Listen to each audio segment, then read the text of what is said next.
अस्सलाम वालेकुम दोस्तों, कैसे हो? ठीक हो? मिजाज ठीक है। ये माशाल्लाह ये पीले कलर में जो नर खड़ा हुआ है, सीधे हाथ वाला उल्टे हाथ वाला जो है फीमेल है। नोज देखें इनकी प्योर अपलग में बहुत ही खूबसूरत नस्ल है दोनों। इसको भी चेक करें माशाल्लाह, नर भी देखें फीमेल भी देखें। हुस्न में बहुत ही अच्छे और बहुत ही खूबसूरत है माशाल्लाह। अपलग बकरी है, ठीक है। इसी के दोनों बच्चे हैं और बहुत ही अच्छे और खूबसूरत प्रिंट में है दोनों बच्चे। ये चेक कर सकते हैं आप, माशाल्लाह बहुत अच्छे हैं माशाल्लाह। एक ये पीले कलर में नर है और ब्लैक कलर में फीमेल है। ब्लैक में दोनों बच्चे बहुत अच्छे और बहुत ही खूबसूरत, एक माँ के बच्चे हैं दोनों, ठीक है। बहुत अच्छे और छोटे बकरी नहीं थे बन जाने। ये बच्चे देखें माशाल्लाह, बच्चों पे आके छोड़ दें आप। बहुत अच्छी और खूबसूरत, इसकी कीमत 45,000 फाइनल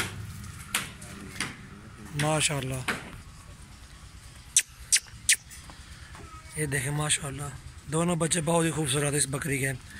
इंशाल्लाह जिस भाई को भी चाहिए 45,000 के लगा दें। और सबसे पहले मेरे चैनल को आप सब्सक्राइब करें, लाइक भी करें, कमेंट्स करें, दोस्तों के साथ आप शेयर भी करें।